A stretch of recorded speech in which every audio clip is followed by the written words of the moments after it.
Bonjour à tous dans cette nouvelle vidéo. Aujourd'hui, je vais vous expliquer ce qu'est un complément d'objet direct et un complément d'objet indirect et comment peut-on les identifier. Le complément d'objet direct est le mot ou le groupe de mots qui se joint au verbe sans préposition pour en compléter le sens. C'est un complément du verbe. Il représente l'être ou la chose qui reçoit directement l'action que fait le sujet. Exemple, Sarah regarde la télévision. C'est une phrase qui se compose d'un sujet, d'un verbe et d'un complément d'objet direct. Si je dis Sarah regarde, cette phrase n'a aucun sens. Donc on a ajouté un complément d'objet direct pour compléter le sens de la phrase. Un autre exemple. Adam mange un gâteau.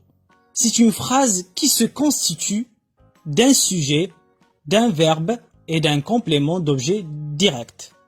On observe que cette phrase ne contient pas une préposition parce que le complément d'objet direct n'a pas besoin d'une préposition pour compléter le sens de la phrase. Donc, comment peut-on identifier le complément d'objet direct dans une phrase? Pour trouver le complément d'objet direct dans une phrase, il faut poser simplement la question quoi ou qui. Exemple. Samira prépare le dîner. Je pose la question. Samira prépare quoi? Samira prépare le dîner. Le dîner est le complément d'objet direct. Un autre exemple. Le médecin soigne un patient. Le médecin soigne un patient. Je pose la question. Le médecin soigne qui? Le médecin soigne un patient. Un patient est le complément d'objet direct. Passons maintenant au complément d'objet indirect. Le complément d'objet indirect est un mot ou un groupe de mots qui se joint au verbe par l'intermédiaire d'une préposition pour en compléter le sens. C'est un complément du verbe. Il représente l'être ou la chose qui reçoit indirectement l'action que fait le sujet. Exemple. Idriss écrit à ses parents.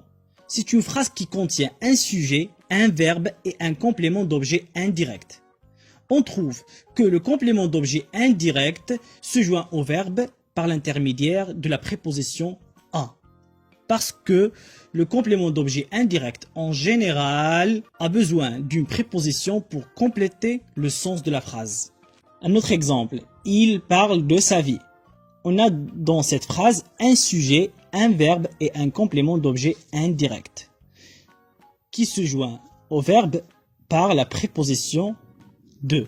Pour identifier le complément d'objet indirect dans une phrase, on pose la question à quoi, de quoi, à qui ou de qui. Exemple, à qui écrit-il? Il écrit à ses parents. À ses parents est le complément d'objet indirect. Il parle de sa vie. De quoi parle-t-il? Il parle de sa vie. De sa vie est le complément d'objet indirect. La nature de complément d'objet direct et de complément d'objet indirect. Les compléments d'objet direct ou d'objet indirect peuvent être un nom ou un groupe nominal. Exemple, nous écrivons une lettre. Ali parle à ses enfants. Ils peuvent être aussi un pronom. Exemple, le chien la mange. Je lui parle. Ils peuvent être un infinitif. Rachid aime voyager. N'oubliez pas de fermer la porte. Et ils peuvent être une proposition. Exemple, je déclare que je veux m'installer au Maroc. Nous obéissons à ce que vous ordonnez. Enfin, je vous remercie pour votre attention.